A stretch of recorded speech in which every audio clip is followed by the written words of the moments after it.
चलो कोई ना कोई इंतजाम करता हूँ। इतने कम से कम खेत को सब्जी लगाने तैयार तो कर ही देता हूँ। वो सारे खेत को खोद कर अच्छे से एक सार कर देता है और घर आ जाता है। लगा दी गोभी के पौधे। हाँ, अभी तो सारे खेत में पौधे लगा कर आया हूँ।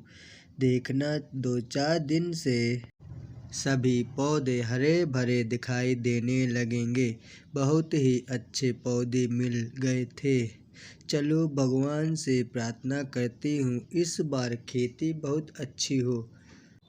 माँ, वो 500 रुपये टीचर दे दिए थे। उन्होंने कहा है कि स्कूल में ही सब बच्चों को ट्यूशन देगी। बेटा ध्यान लगाकर पढ़ना, तुम्हारी 10वीं की परीक्षा होने वाली है। माँ, मैं तो अपनी पढ़ाई अच्छे से कर रही हूँ। आप जानती हो हर बार अच्छे नंबर आते हैं।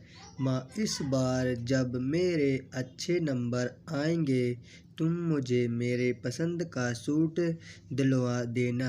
वो जो उस दिन बाजार में देखा था। ऊपर नरेश चुपचाप बच्चों की बातें सुनकर सर नीचे करके बैठा हुआ था कि गोभी के पौधे खेत में लगे नहीं हुए थे। खाना खाकर वो सब लोग सो जाते हैं। रात के सपने में नरेश को वही गाय दिखाई देती है। तुमने आज ही भूखी माँ को खाना खिलाया, तुम कभी भूखे नहीं रहोगे। नरेश, तुम्हें दुखी होने की कोई आवश्यकता नहीं है। जितना तुमने दिया है भगवान उसका कई गुना देगा। नरेश की आँख खुल जाती है। वो देखता है सुबह के 4 बज रहे हैं। कितना अजीब सा सपना था। ऐसा लगा कि गाय मेरे पास ही खड़े होकर मुझसे बात कर रही है।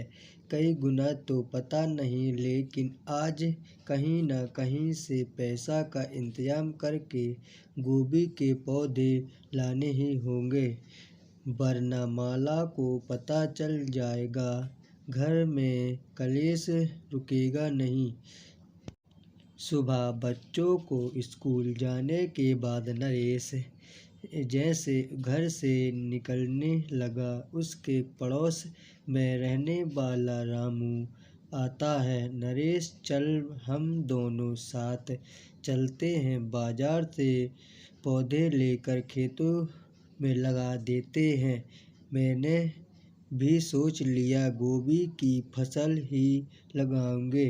रामू को ऐसे बोलने ही नरेश को सांप सूंघ जाता है।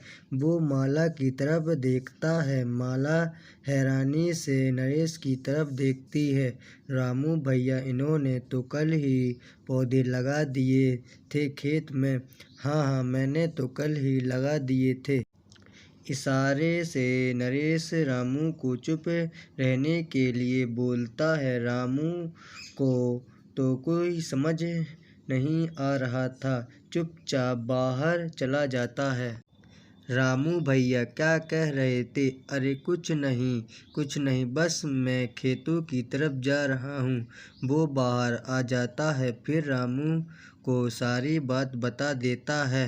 फिर तो तुम बाल बच गए भैया। अगर भौजाई को पता चल जाता तो आज तो तुम्हें रोटी भी नहीं मिलती।